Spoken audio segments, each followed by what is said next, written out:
to my knowledge, they did. No, I was thinking of Noriaki Kano. Um,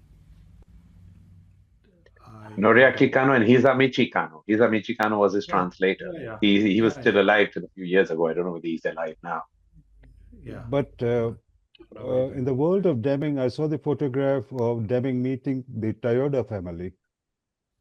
Yeah.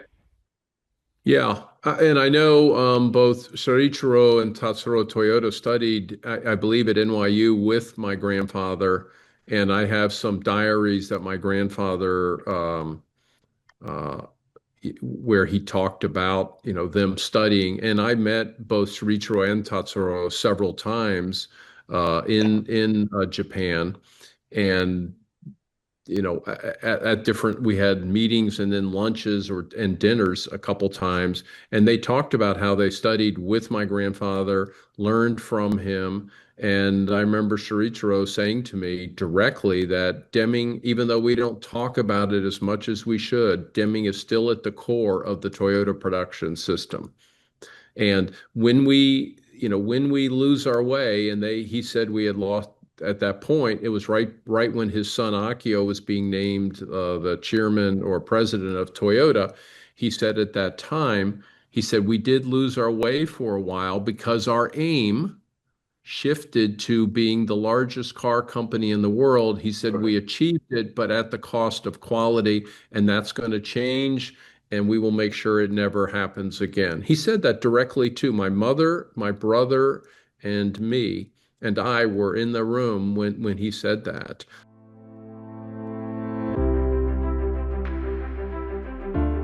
Welcome to Dr. M's Vodcast, a vodcast with a mission to connect continuous improvement professionals across the world.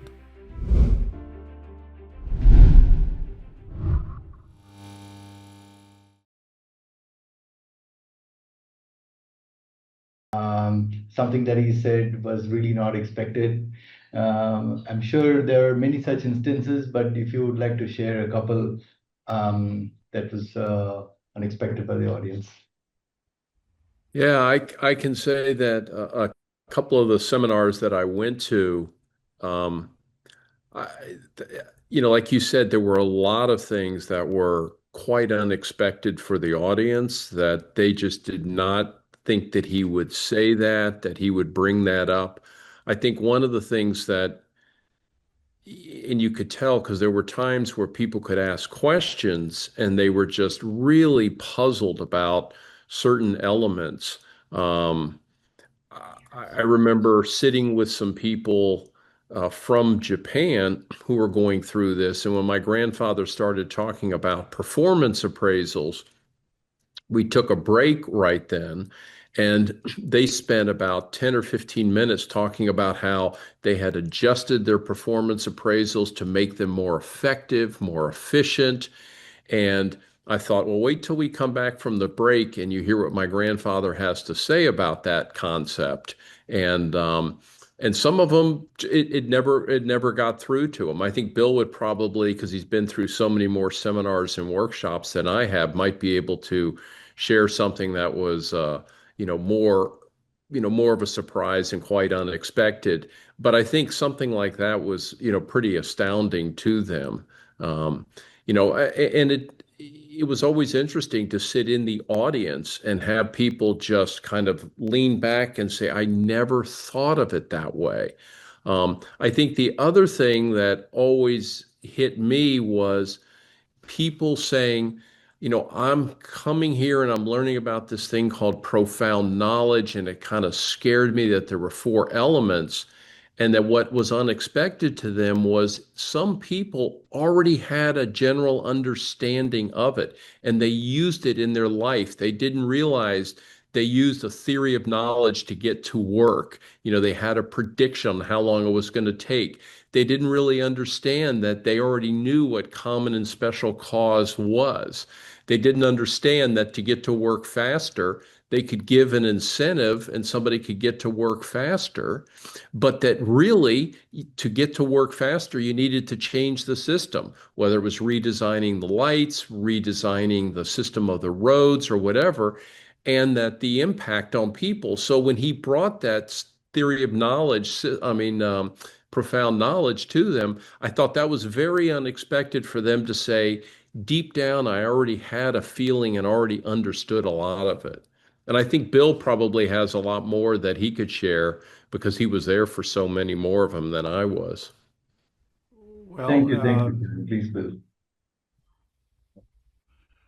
yeah, the some of in virtually everyone, every seminar, if a manager stepped up, and again, your grandfather, I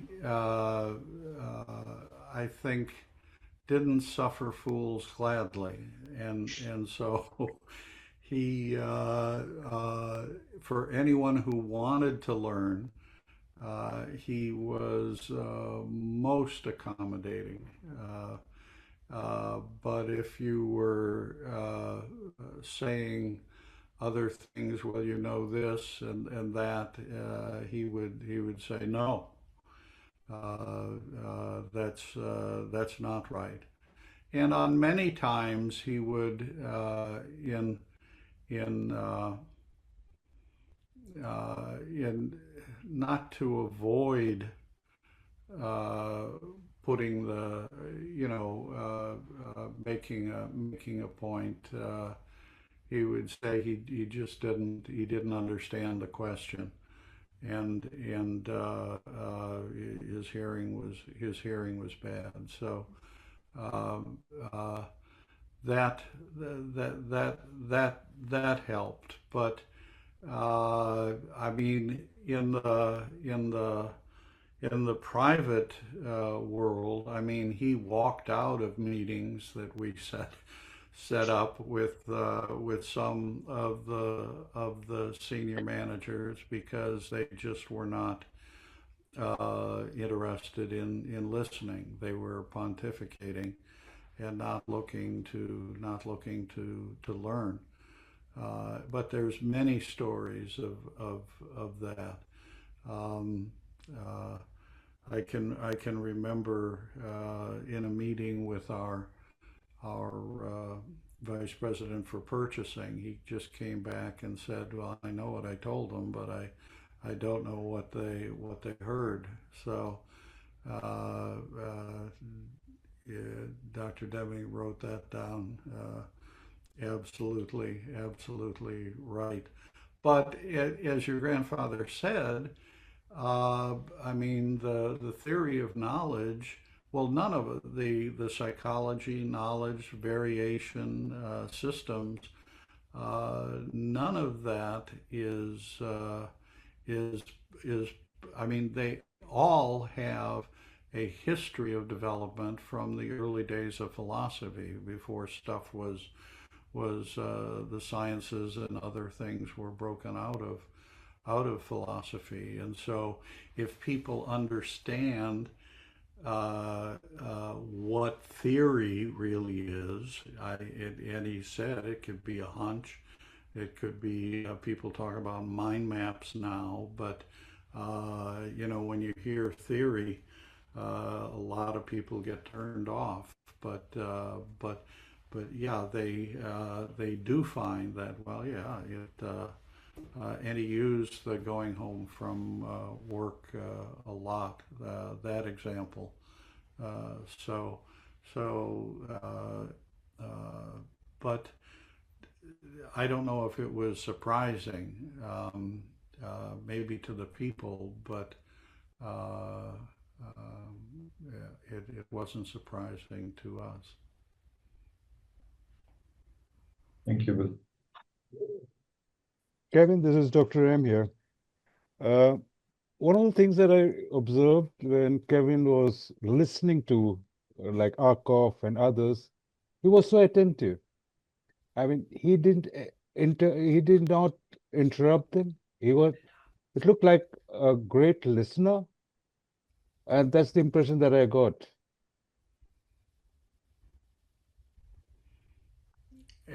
Kevin, you're muted. Absolutely. I'll tell you what's really interesting is, and Bill, had a lot more of that interaction with him. He can share more on that front, but every time that when we spent time, personal time at my grandfather's house, and he would have people come over, and I still remember Dr. Malinopoulos. Do you all know him? And he was one of the first people I met, and he was just the nicest man. And I remember my mother, because I was very young when I met him, my mother let me stay up late that night and with them, and we sat outside on my grandfather's porch, and they just told stories. And I remember my grandfather listening to Dr. Malinopoulos. I hope I'm pronouncing his name correctly. Eh, uh, And yeah, and I'll never forget. And I thought, oh, because my grandfather, he wore a suit. He reached into his pocket and he'd pull out this notebook and he'd start writing down stuff all the time. And I thought, I wonder what he's writing down. And they were just talking back and forth. It was way over my head because I was so young, probably still be over my head. But I thought it was interesting that he was always learning. And even when we'd have family meals, and it was just the family sitting around, whether it was Thanksgiving or Christmas, he would all of a sudden stop eating, and you could tell he had thought of something. And Bill, I'm sure you've seen that many times. And he'd pull that notebook out and he'd be writing things down, notes, and then he'd be going down into his office and putting them into a larger form. So he was always learning, always listening. It really amazed me how much he continued to learn throughout his life. Yeah, I mentioned that before on writing the notes and before retiring, looking at them again, and he would do that all the time, and people would who had sat in on a number of meetings were very proud if they said something and the good doctor wrote something down because they said they must have said something important and triggered a memory. So, oh yeah, absolutely, that was a signature of his. yeah. Just for the audience, Kevin was referring to Dr. Prashanta Chandra Mahanalobis, the chairman, first ever chairman of India's first planning commission, and Yeah, also founder of the Indian Statistical Institute. yeah, Very, and very Dr. close. Deming had traveled to India to learn from Mahalanobis on his sampling theory Yeah. methods. So yeah, absolutely. And you mentioned Taguchi, the Taguchi-Mahalanobis theorem, which was published 20 years after Dr. Mahalanobis passed away. But Hmm. they did not have the computers to test the theory. And when they did and the results came, it was striking how accurate Dr. Mahalanobis was. And so he Yep. published the book and said, I have to include his name. It was completely his idea. Yeah, yeah. Dr. Deming said that. Yeah, Yeah. yeah, in his book. Yep.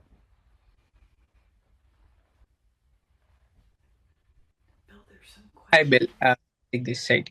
I have a question. On the constancy of a purpose.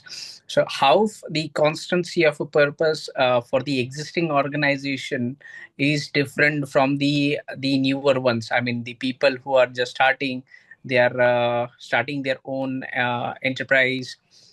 So, how it is different for them and the existing organization who has just learned it or they have practicing it from from the experience. Uh, how would a new or developing organization use this? Uh, uh, just about the same way that an existing organization would, and to some extent, if it's a new organization, you don't have to fight some of the unwritten laws and things that are going to need to be changed if you are redoing your constancy of purpose statement. But it all boils down to the leaders, the top folks in the organization, meeting to determine, and one of the questions I would ask them is, name a time when you belonged to an organization that really made you proud. Talking about the values, what are important to you, and how did you use those values in decisions that you made? Pick 5 decisions in the past month that you made. And there's a whole process that we have to get the leaders to each contribute and also receive from customers, suppliers, government regulations, whatever, what the external needs and requirements are, and put them all up and to develop that constancy of purpose process or statement. And from that statement, there are some words that are key. What do you mean by trust? What do you mean by we want to be the premier company in this area? What do you mean by that? How would we know that you get there? And so they're in a beginning company. You've got, and I don't want to stereotype it, but you've got a bunch of excited, hard-charging folks with ideas. We're going to do this, but there's a process to align your individual values, where you see you're going to take the place. What are the questions and theories of management? Dr. Deming was very big on theory of management. What are those things that are important to you? And to be able to get that done. And as I said, in an existing process, you might go to, well, what did our original founder say or was thinking? And a lot of times companies, because of the fads and whatever, have drifted off from the vision of that original founder. But if it's a startup, there are other questions, other ways to, have you belong to companies that really resonate. But the process, the big difference between a brand new company and an existing company is the existing company usually has baggage that they have to unpack or unlearn. Thanks. Yeah, the one thing I would add to that is a personal experience I can share. When I started my software company, and we were, as they say, bootstrapping it, living paycheck to paycheck and barely making ends meet. And we had about 12 people at that time in the organization. And, I'm, talking to some people who know my grandfather's philosophy, and they're helping us to some degree. And 12 of us sat around the table one day, and I said, look, we're really, really struggling right now. Let's start with understanding, does everybody understand the aim of the company? And they all said, yes, they understood the aim of the company. And I said, well, let's all write it down on a piece of paper, including me. And we turned it in, and all 12 people had a different understanding of what that aim was. That was my fault. I was the CEO of the company. That was on me.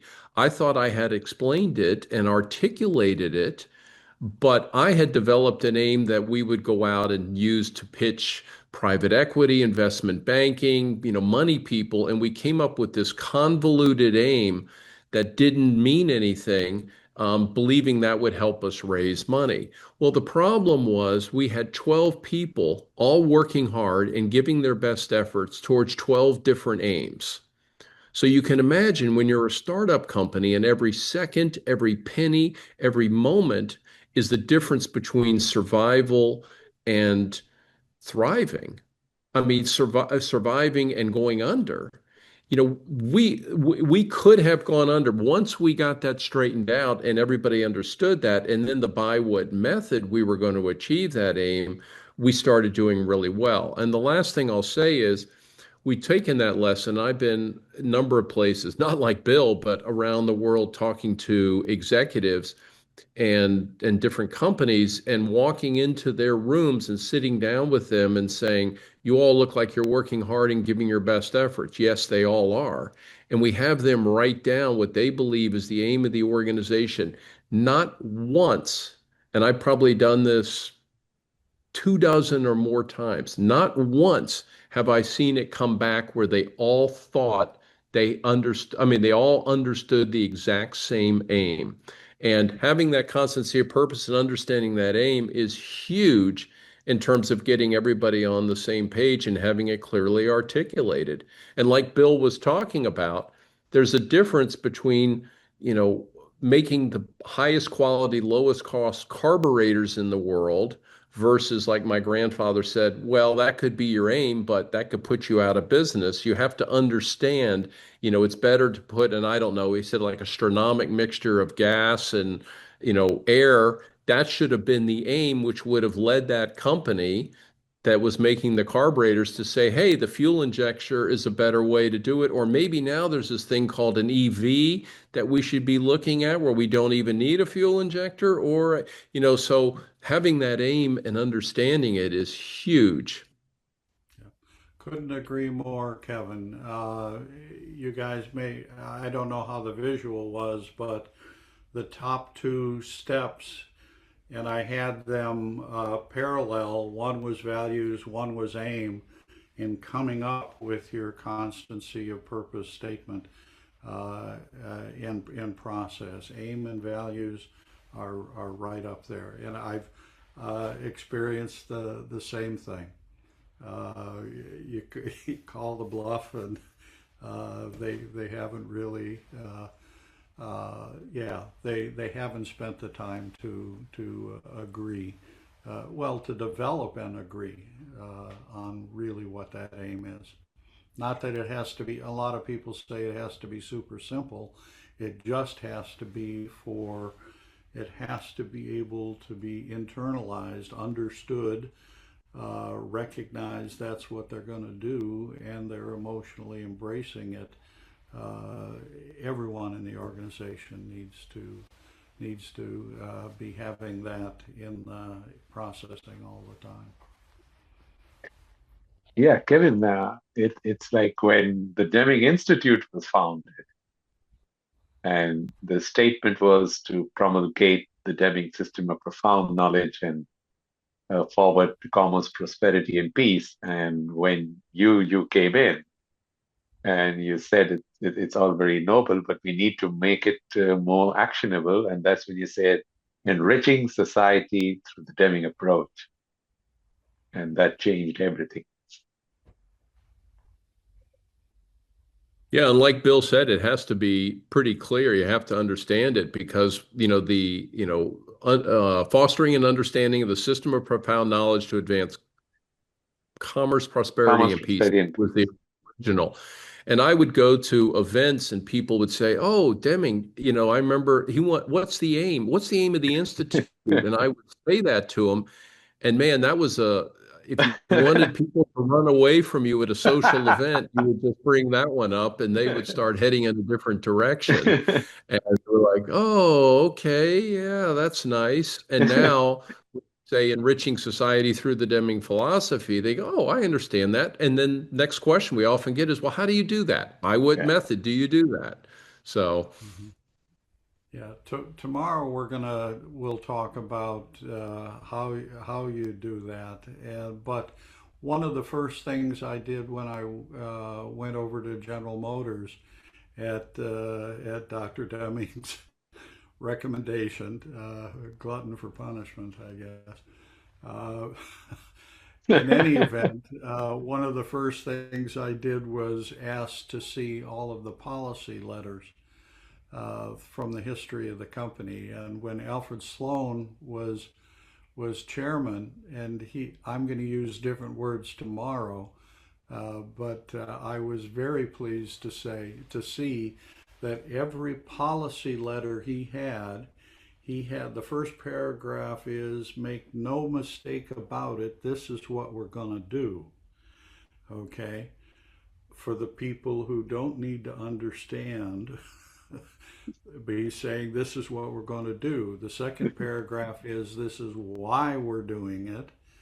And the third paragraph was something that made them feel like an insider. This is an insider thing to be able to spark the emotion of wow, we're going to do this. And so tomorrow I'm going to talk about physical, logical, and emotional. And the only reason I mention it is that I hear the word understanding a lot, and that's great for people who need to, whatever understanding is, but there are other frequencies we need to communicate on to be able to really get it done. So the question I have is more on the part of, it's more for Kevin as well as Bill. I'm hearing a lot, in fact, there's been a lot which has been said around quality. And if you notice, it became more of a buzzword within the industry, everyone talking about driving quality and so forth. And in your experience, as well as in Dr. Deming's, dealings with the so-called practitioners of quality, what were the pet peeves did you hear him say, or which you have picked from your side of practitioners who talk a lot around quality? That's Gilbert from South Africa. Hi, Gilbert.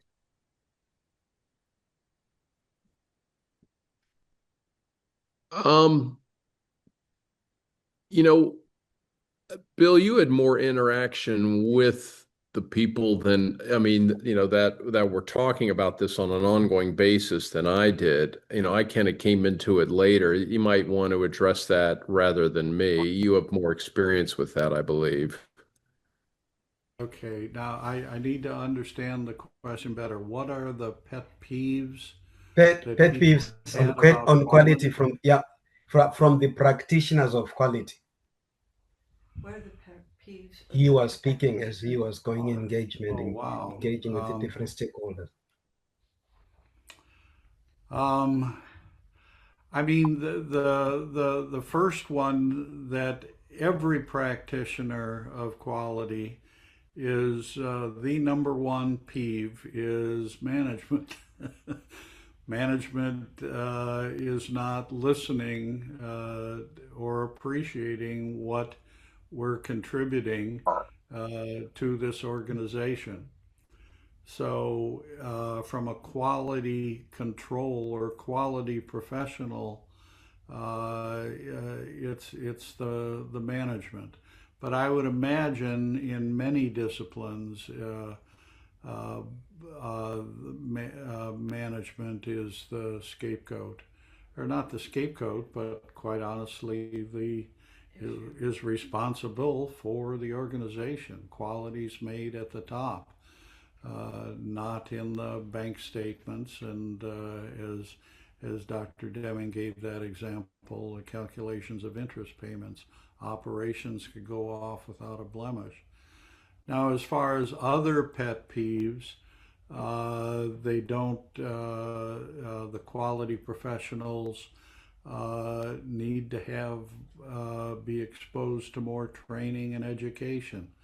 There's never enough time or money to be able to improve your professional repertoire. But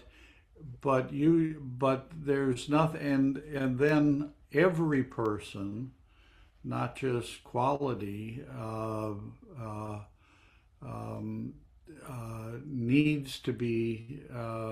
What absolutely can be an enabler to one's joy or a destroyer of one's joy is who you immediately work for, um, who that daily communication and interface, and everyone has that frustration. Um, so, but management and professional development, I think, are quality professionals' pet peeves. Bill, let me ask you a question. One of the things I believe I understood my grandfather to say was that, and this is, I'm sorry, Gilbert, this is looking at it from a little bit different angle, but that the quality department is not responsible always for, I mean, if you think the quality department is going to fix quality in the organization, then you're completely misguided. And I think one of my grandfather's pet peeves was that the creation of a quote quality department is going to fix all of the quality issues you have within the organization, and that lack of understanding that it's a system issue. It's not that you have to look at the entire system. You can't just create a quality department and hope everything's going to go well. Am I correct, Bill, on that? Oh, absolutely, absolutely would agree with that. Yeah. Or to be, as your grandfather answered questions, not that it's right or wrong, but I agree with you. Uh, the other is gets into a judgment thing, Yeah. and it's not binomial, but absolutely agree. That was one of his bigger concerns. Yeah, Hey, as Gilly, I mentioned, quality's made at the top.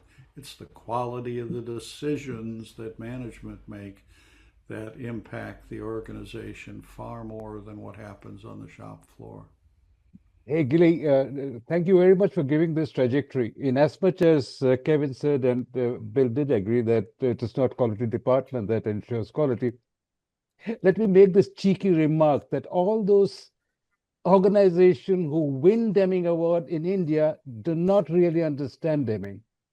Sorry for that. Oh, okay. Balaji, You he know, gave me the lead. I will not leave it at that. The Deming Award winners in the organization that they have won, and India has got a lot to say about, but do they really understand Deming philosophy? Not So really, no. you are the founder of Deming Forum of India, so I'm pointing the finger at you, Balaji. Absolutely.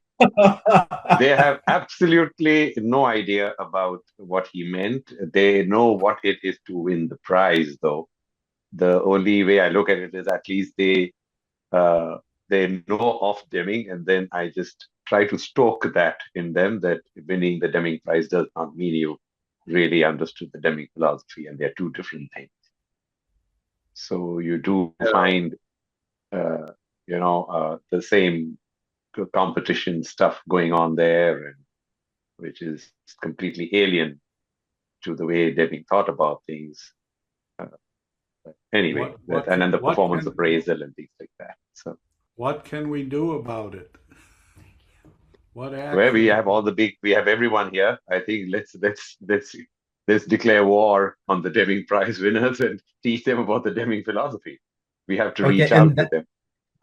and this leads me to another question. If I listen to the three things which Bill talked to today in terms of the agenda for today, the constants of purpose and the continual improvement and the driving out of fear. The question is more on the part of saying that I know you might be covering that tomorrow, in the sense of saying that how do we measure the effectiveness of each and every out of the obligations? How do we measure the effectiveness to make sure that they are driving the changes in the behavior in the organization?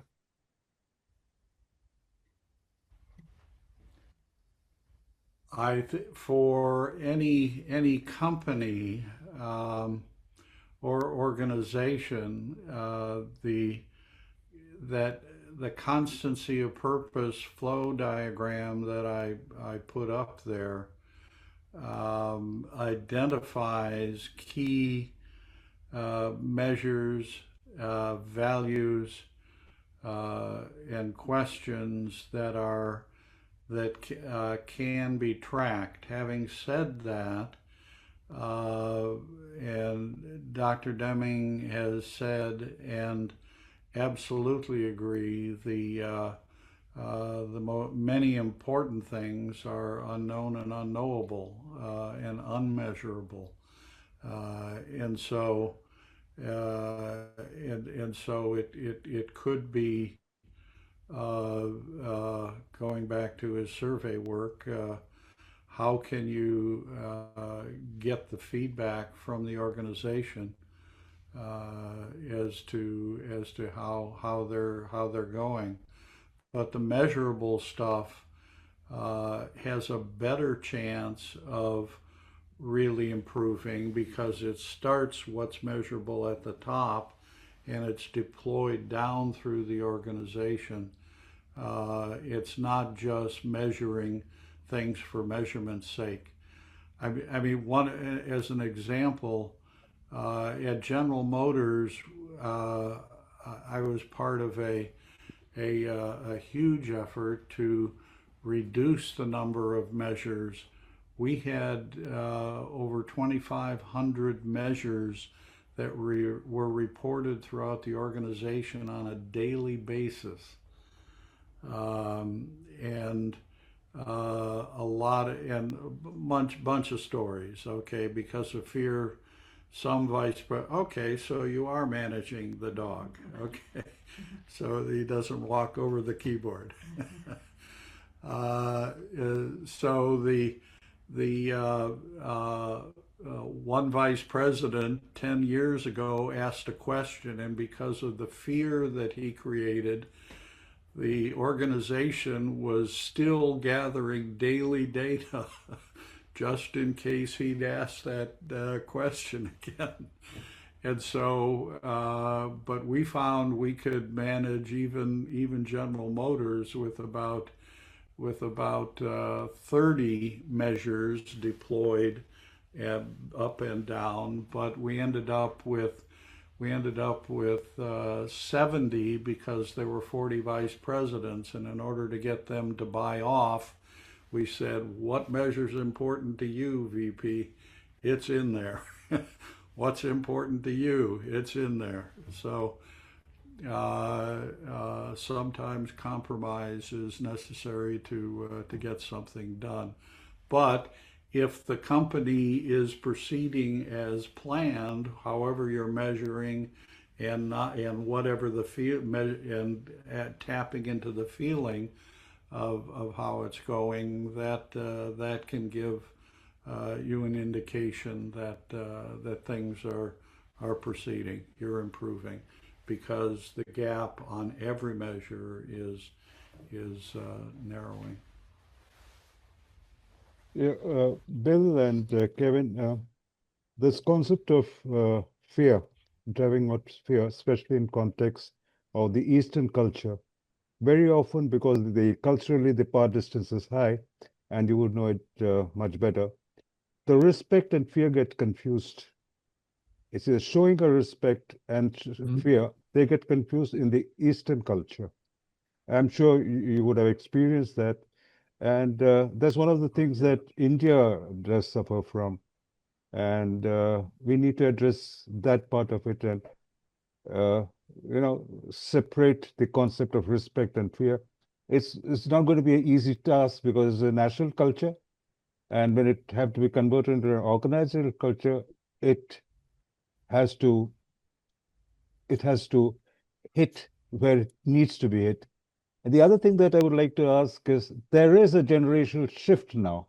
While I know Kevin has started Deming Next, etc. But then what do you do to the alpha gen and the generation who tells me that, Dad, you don't know what you're talking? Anybody, Kevin or Bill? It's a general question and specific to the Eastern culture. Well, let me ask you, when you say you don't know what you're talking, what are you directly referring to when you say that? Me? No. Yeah. When my kids tell me, who are who are in generation alpha, beta, delta, I don't know which generation Yeah. they are, they won't even look at you while talking. They will be fast looking into their mobile and they say, Yeah. Dad, you don't know what you're talking. If you got Yeah. something, message me, right? I'm talking about them. What are we going to do then? Because probably that generation we have a responsibility to that generation to start understanding Devin's philosophy right from now, if not from the schools. That's where I'm coming from, Kevin. Yeah, I mean, and Bill knows this far better than I do. Everybody learns differently, and that generation is learning differently than my generation, than my grandfather's generation. I can tell you, people would very seldom these days sit down for 4 days of listening to my grandfather talk for 4 straight days. I think there would be a huge challenge with that, because uh, that's not how they learn today. And, I think one of the things we have to do a better job of is providing those learning opportunities and catching their attention in whether it's 30-second shorts that they watch. I mean, you see the Instagram and the TikTok and even YouTube now is moving towards those shorts where you're capturing their interest in a manner that they may want to explore beyond just a short, because I think it's hard to get a message across in 30-second bits, but I believe it can be done to some degree. But, when they get into the workforce, they're going to have to do things at a little bit different level than they did, looking at something, in 30 seconds and hoping that that's how they're going to get that message across. Now, Dr. M, I agree. I've sat in a room with people at a table and I'm looking at them, and 20 minutes later, everybody's on their phone.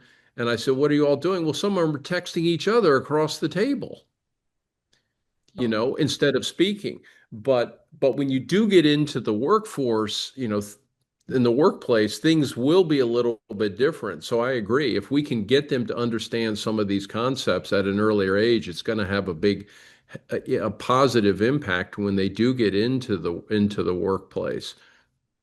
I'm not sure I answered your Yeah, you question, did, but you did. And Bill, this time don't blame me for taking over your time, but I have a specific thing to ask. Kevin, to be very frank, I got kids of that age. And what I see them doing is when they do gaming, when they're alone in the room, they're gaming, they have a competitor whom they're competing with, but they will spend 6 hours, 8 hours, 10 hours. Where I'm coming to is there is no one judging them. They are playing their own that's right. game. There is no judgmental.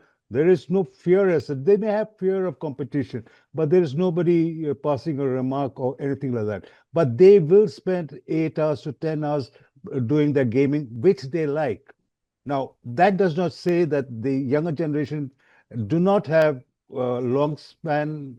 It's probably we are failing somewhere that we are not giving them what they want to keep their interest on. I don't know how Yeah. far I am from the truth. I agree. I agree 100%. And one of the people that's helped us design our online Deming Next program has a degree in adult learning, not in child learning, but in adult learning, and talking about how adults and individuals learn. And I think, you're experiencing it more than I am, but, I do think we have to find ways to appeal to them in a manner that they will accept and spend 8 hours learning something like this, or even 1 hour learning it, and put it in a format that is appealing to them. And I'm not sure what that format is. I really don't know. We have tried different formats with adult learners, which seem to work, which includes interaction and being able to do it on your own time and being able to walk away from it when you want to or spend a lot of time when you want to. And understanding that some people listen, some people's more visual, auditory, some people tactile. And so we try to create different learning environments. And I think that's part of it. Somehow we need to do a better job of creating learning environments that they would be interested in actually engaging in. one of the things we're dealing with is in using one of the AI tools, ChatGPT, but Grok and the others could do the same thing. But going back to people learn in different ways, but you can get uh, with a questionnaire to upload for each student what their likes and dislikes and attention span and whatever, and we can use AI to come up with a very specific teaching or program for every individual. Again, this is certainly one area where the perfect free and now are hugely relevant and doable, even with the existing state of some of the AI tools, to be able to identify what are those things that this individual needs to be able to learn and then take the next step and do something with it. Thank you, Yeah. Kevin and Bill. And I did this deliberately because I got four geniuses in software over here who have undergone 12 days to Deming. Okay, and they repeated that twice already. That the active learning course that is developed by Henry Neve. So let me recognize Vikas Negi. He's a software engineer. I have Ashok, who's an expert in software.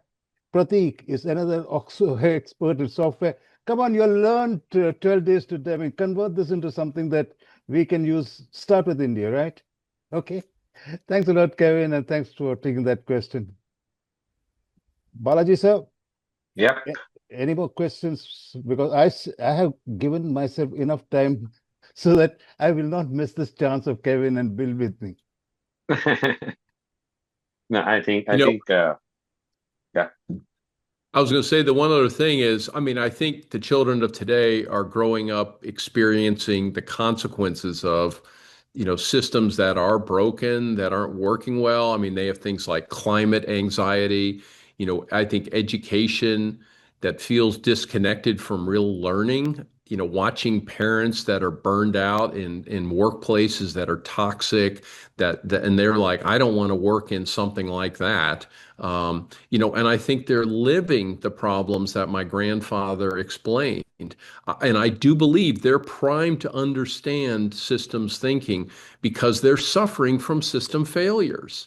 And I think we need to do a better job of doing that, and like I said, they believe in interactivity. They're not into lecture-based learning. They see, how with AI, how real world impact can happen very, very quickly. But I do believe that there is that opportunity to create collaborative rather than just competitive experiences, but it needs to be more personalized for them. So I think, a lot of that aligns with my grandfather's philosophy. It's just a matter of, how do we do that, better? And it's good to take the new generation's perspective. Nothing in the world has changed since Plato has said this next generation is screwed up. Uh, and it's our fathers said that, and we're saying it because we control whatever it is. But it would be good to listen to the customer. Yeah, But that, nothing has that changed gets us throughout back to thousands of years. that gets us back to Dr. Deming's flow diagram. We have to get back to the consumer research. And Yeah, and I think one of the things that we're talking about right now, and I'll stop after that, is, would they be interested in things where we design simulations, AI design simulations that run virtual organizations, and they see in those simulations what happens when you have ranking, rating, quotas, fear versus cooperation. and continual improvement versus not. So I think, doing things like that where you're developing those type of simulations will be very interesting. And we're actually at the Institute working on putting some of those, into practice. So be interested. Maybe your children, Dr. M, would be some of the ones we say, hey, we'll try this, see what you all think first. Let me get the kids on the show right now. Pratik, Vikas, answer to that. And Ashok. Yeah, I think what we feel is currently the system is getting more complex and the parts are getting added or the components are getting added to the system each and every day. Because if you look at the just simple manufacturing process earlier, and now we have a data layer, then the artificial intelligence, then one more additional is Gen AI, which is coming up. So it is just an addition and the increasing the complexity of the existing manufacturing. So people like us, they are learning the domain things, but then they have to learn the other domains also, and which is creating a more complex system, and understanding it is that is a challenge. Agree. I think at the same time, one of the things we didn't realize until it was too late, and I'd mentioned this in previous comments, both at Ford and GM, we didn't really get a chance to work with the board of directors, and those are the people who choose the next CEO and on down in those C-suites. And so your payback with the children is absolutely necessary. I mean, that's something in 10 years or 20 years, when you look at the time versus company-wide versus individual, that the education needs to be dealt with. But right now, we need to also figure out from the top how you're going to get an environment that's receptive to this new knowledge and capability and excitement. So the education, hugely important, payback in 20 years, but we've got to convince some boardrooms and how to begin the change now, or at least have something receptive to the folks coming in.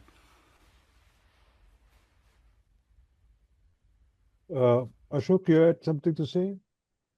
Oh no, at that time I was just thinking when we were discussing the some of the points about measurements. I just wanted to share that one of the videos I've been watching a lot of Dr. Deming's videos on YouTube. One of them had this gentleman talk about a hospital in somewhere in the Bay Area, California, back in the day, and they took Deming's philosophy very, very seriously, and they had Dr. Deming help them do it. They were associated to the State Department, and one of the requirements for the State Department was that they had to conduct annual appraisals, right? And they to just get the tick in the box from the government audit system, they had the process. And they named it. They called it by a name. They called it APOP, APOP, and that stood for a piece of paper. So I think that was like, wow, okay, these guys have found their workaround, but then they must have internalized Dr. Deming's philosophy somehow. I thought I just wanted to share that. And I think that's an interesting story because there's a lot of people that I've talked to, and like I've said a couple times before, Bill's had a lot more experience with this than I have, where they've said, hey, how can I even start to utilize Deming within my organization because I'm required to do performance appraisals? Well, that's an imposed input on your system. That's part of your system in certain cases. When I started off in business, the company I worked for, they did performance appraisals. And when I I had to do it for my team. But so it was an imposition. I had no choice but to do them. Okay. But what I did was I explained to the team, what was going on. I gave them an idea of what was going on and why this was problematic, why I saw it as problematic, and we took an approach on how to handle it. And so it was really interesting. Once they knew that, a lot of the fear of the performance appraisal was going out because they knew that it was so random and it was so subjective, but most of the time they're never explained that. So sometimes if it's a requirement and you have to do it, explaining it, having people understand, why this is a problem, all of a sudden it relieves a lot of fear that they have about that performance appraisal. But it was still imposed upon me, and I had to send them in.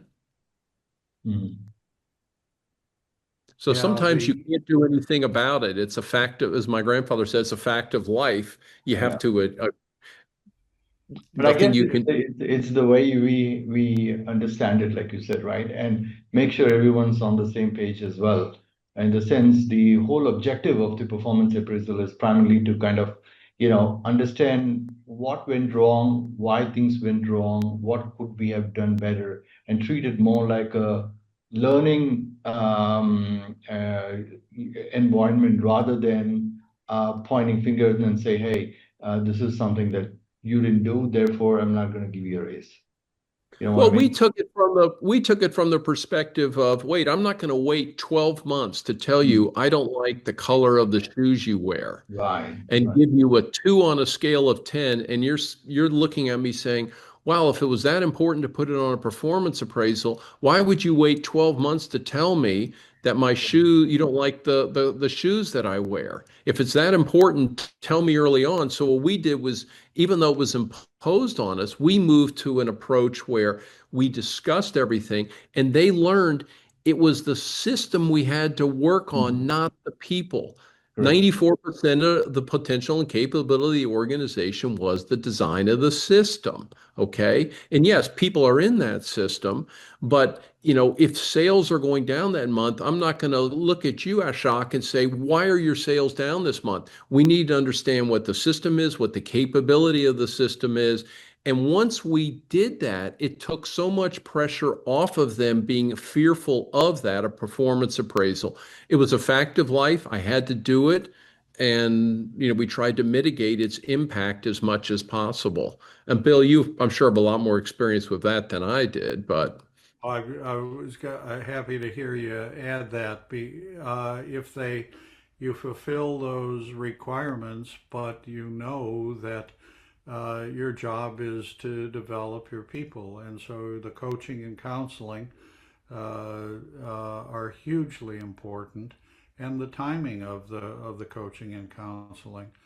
The problem still remains if the company, and if it's part of what the company does,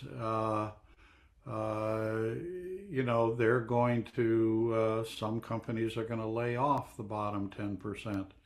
And so even with the coaching and counseling, it's, you have to determine if you're ready to fight it. Your grandfather did the same thing. I did it when I taught graduate school at University of Central Florida. We gave A's. Now NYU and Columbia really had their shorts in a snit, and didn't like it. But he gave everyone A's, and the trust and respect. Now people didn't know that, but until the stuff came out. But the way he handled teaching was he counted on you to do the work and the research, and he's going to take care of what he was required to give grades, and he did. Absolutely. I just went one step ahead. and none of the companies I worked in had performance appraisal. I just banned it. I took it out. Balaji, you are so lucky, Balaji. The time that I started, wait, Balaji, let me have that laugh. When I started working in 1975, 76, in an aviation industry that produced fighter aircrafts for the Air Force, it was called confidential report, not even performance appraisal. Wow. That was a separate file kept with the general manager. We didn't know anything about it. There we go. But we have come a long way, so from confidential report to performance appraisal, Yeah. we've got a long way to go. So we got 10 minutes more, and before we shut down and start tomorrow at 7:30, all yours, so that I can stop recording at that time.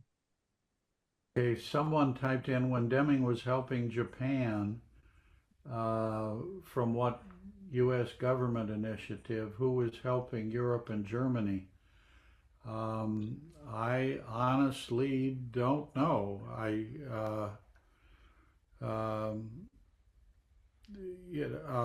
Both. I mean, Deming certainly helped Japan. All I can think of is only the Marshall Plan, and it was economic. There was no one over there that I know. I don't know of Duran or have no idea on who was helping. And I think he did write about his work in Japan, and the papers that he's written on, which have the Deming flow diagram, which were published in European journals. I think it's there on the Deming website too. And I think Dr. Duran made trips to the Netherlands, and he did give the odd lecture in Germany, but not to the extent that the impact that Deming had on the Japanese. Yeah, I don't know the answer to that one either. Like I was going to say, I would have said the Marshall Plan too, but I don't know, who else was involved in that. So, And then did Deming and Ono interact? Yeah. To my knowledge, they did. No, I was thinking of Noriaki Kano. Noriaki Kano and Hisamichi Kano. Hisamichi Kano was his translator. Yeah. He was still alive till a few years ago. I don't know whether he's alive now. Yeah. But in the world of Deming, I saw the photograph of Deming meeting the Toyota family. Yeah. Yeah, and I know both Soichiro and Tatsuro Toyota studied, I believe, at NYU with my grandfather, and I have some diaries that my grandfather, where he talked about, them studying. And I met both Soichiro and Tatsuro several times in Japan, and at different, we had meetings and then lunches and dinners a couple times, and they talked about how they studied with my grandfather, learned from him. And I remember Soichiro saying to me directly that Deming, even though we don't talk about it as much as we should, Deming is still at the core of the Toyota production system. And when we lose our way, and he said we had lost at that point, it was right when his son Akio was being named the chairman or president of Toyota. He said at that time, we did lose our way for a while because our aim shifted to being the largest car company in the world. He said we achieved it, but at the cost of quality, and that's going to change, and we will make sure it never happens again. He said that directly to my mother, my brother, and me. And I were in the room when he said that. So I don't know whether he met or worked with Taiichi Ono at all, but I don't know much about their interaction. I could see if I can find something out about that and then report back, but I don't know the answer to that. I also met with Tatsuro and Soichiro, but it was in California. We had dinner with Dr. Deming at different times. Tatsuro was head of NUMI, I believe, for a while. Yeah. And Soichiro said essentially the same thing. Is what we had, that your grandfather had deep impact. And Balaji, I can, Dr. M, I can share the letter that I believe it was Srichro sent to my mother. I'll share that with you, where Yeah, he thank you. talks about, Thank you. how my grandfather influenced Toyota and them. I'll send that out to you both today, so you can share it with the group. Yes, I would. Because my sensei is Sensei Masaki Mai. And that is through him that I got familiar with Dr. Deming. And that's how I took the first class with Mr. Balaji, 12 days to Deming, and started getting interested. So my roots lie with my sensei Masaki Mai, who is my sensei. So nice of you, Kevin, to have. Yeah, it'll be great, Balaji. Yep. We'd love to get it. I'll send that out to you today. And Bill, obviously, I'll send it to you too. So you may have already seen that letter, but No, I haven't, and that would be great. Appreciate Yeah. it. Thank you. So thank you very much. I'm going to stop recording. See you all tomorrow, but don't go away. Right. Don't go away right now. I'm just stop recording.